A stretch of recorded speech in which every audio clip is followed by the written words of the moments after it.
In 2016, some of the developers got inspired by the decentralized nature of cryptocurrency and they came up with the idea of DAO. So hey guys, welcome back to Brixis official YouTube channel. My name is Adnan and in this video we'll be discussing what is DAO. DAO यानी Decentralized Autonomous Organization. अब DAO को अगर मैं simple terms में आपको define करूँ तो DAO is a way of making decisions without putting someone in charge. It does not uses any governance backed by central authority, but instead it uses governance backed by financial stakes and technologies. One of the major features of digital currency is that they are decentralized. It means they are not being controlled by any government or central bank. Instead, they have been divided into varieties of computer networks and nodes. In many cases, this digital currency make use of this decentralized status to attain high levels of security and privacy, which you might not be seen in the standard currencies and their transactions. The concept of DAO is to promote oversight and management of an entity similar to a corporation. However, the key to DAO is lack of central authority and the collective group of leaders and participants act as a governance body. अभी हम लोग समझेंगे how does a DAO works. DAO rely heavily on smart contracts.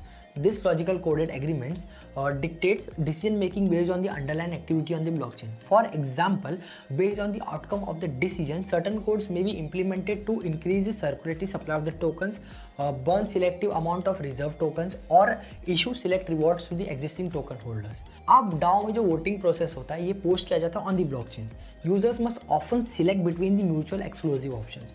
अब जो voting power होता है decide किया जाता है based on the amount of token you are holding. For example, अगर एक यूज़र के पास 100 टोकन है एंड एक यूज़र के पास 50 टोकन है, तो जो 100 टोकन वाले यूजर्स के पास ट्वाइस द पावर होगी than the user who is holding 50 tokens. तो ये एक प्रोसेस है कि how does a DAO works. Typically DAO का जो क्रिएशन का प्रोसेस होता है वो 3 पार्ट्स में डिवाइड होता है. First is smart contract creation, second is funding and third is deployment. First will discuss smart contract creation. The developer or a group of developers have to create a smart contracts behind the DAO.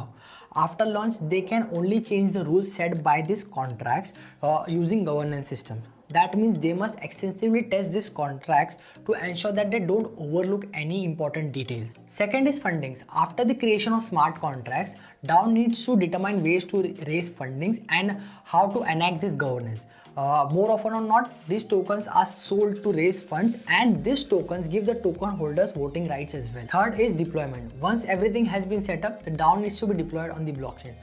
From this point onwards, the stakeholders are the one who decide the future of this organization. The creators of this organization, the ones who wrote the smart contracts, no longer have the authority to influence the project other than the stakeholders. Now we'll discuss some advantages of DAO. Being internet native organization, DAO has several advantages over traditional organization.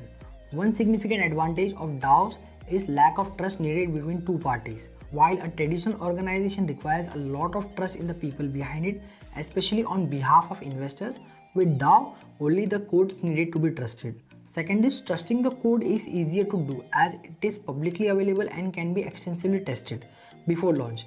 Every action a DAO takes after being launched has to be approved by a community and is completely transparent and verifiable. Such an organization has no hierarchical structure, yet it can accomplish tasks and grow while being controlled by stakeholders via its native tokens.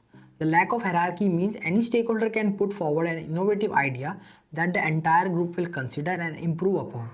Internal disputes are often easily solved through the voting system in line with the pre-written rules in the smart contracts. Now we'll see some disadvantages of DAOs. Decentralized autonomous organizations aren't perfect. They are extremely new technologies that has attracted much criticism due to concern regarding their legality, security and structure. MIT Technology consider it a bad idea to trust the masses with important financial decisions, while MIT shared its thought back in 2016.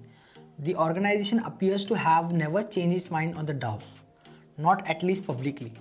The DAO hack also raised security concerns as flaws in the smart contracts can be hard to fix even after they are spotted. DAOs can be distributed across multiple jurisdictions and there is no legal framework for them.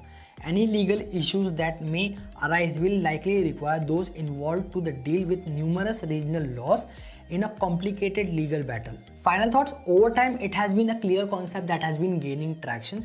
Some of the projects are still looking to achieve complete decentralization through the DAO model. It's worth to point out that they are only few years old and still have to achieve their final goals and objectives. As an internet native organization, DAO has the potential to change how the corporate governance work completely. While this concept matures and the legal gray area where they operate is cleared, more and more organizations will come forward to adopt this DAO model and govern some of their activities. So with that note, we are winding up this video. If you like this kind of series, so make sure to subscribe to our channel, and if you have any query related to the DAO, so you can comment down in the comment section below. With that note, thank you so much for watching this video. See you in the next one. Till then, take care. Bye bye.